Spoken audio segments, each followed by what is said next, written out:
சற்று முன் கிடைக்கப்பெற்ற மிக மிக முக்கியமான செய்தி ஒன்று வெளியாகியுள்ளது.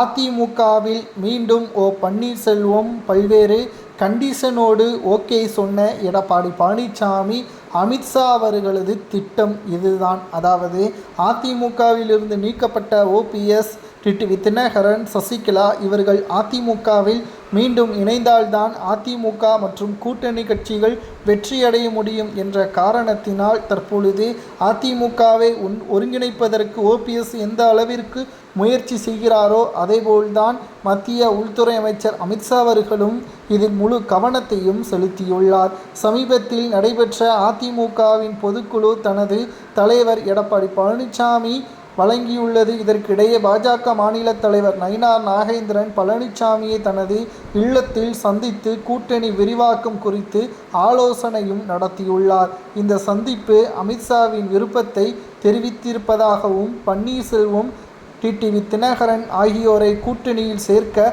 பழனிசாமி நிபந்தனை விதித்ததாகவும் தெரிய வருகிறது. அதிமுக பாஜக கூட்டணி விரிவாக்கத்தில் சிக்கல் நீடிக்கிறது. டிசம்பர் 10 அன்று சென்னை மாநகரத்தில் நடைபெற்ற அதிமுகவின் பொதுக்குழுவில் 16 தீர்மானங்கள் நிறைவேற்றப்பட்டது.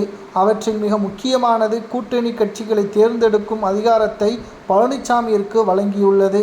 கூட்டத்தில் பேசிய பழனிசாமி, தேர்தலுக்கு 1 மாதம் முன்பு வலுவான கூட்டணி அறிவிப்போம். அதிமுக தலைமையிலான கூட்டணி 210 தொகுதிகளிலும் வெற்றி பெறும் என்று உறுதியாக தெரிவித்தார். பொதுக்குழு பழனிசாமியே முதல்வர் வேட்பாளராக தீர்மானமும் நிறைவேற்றப்பட்டது. அதே நேரத்தில் டிசம்பர் 11ஆம் தேதி பழனிசாமியின் கிரீன்வே சாலை இல்லத்தில் நாகேந்திரன் சந்திப்பும் நடைபெற்றது.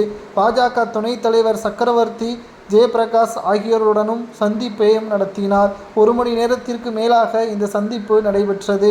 நயினார் நாகேந்திரன் இது ஒரு மரியாதை நிமித்தமான சந்திப்பு என்று அரசியல் வட்டாரங்களில் தெரிவித்தாலும் பாஜக 76 தொகுதிகளை கேட்டிருப்பதாகவும் தெரிய வருகிறது. அதற்கான பட்டியலையும் தெரிவித்திருப்பதாகவும் சமூக வலைதளங்களில் கூறப்படுகிறது.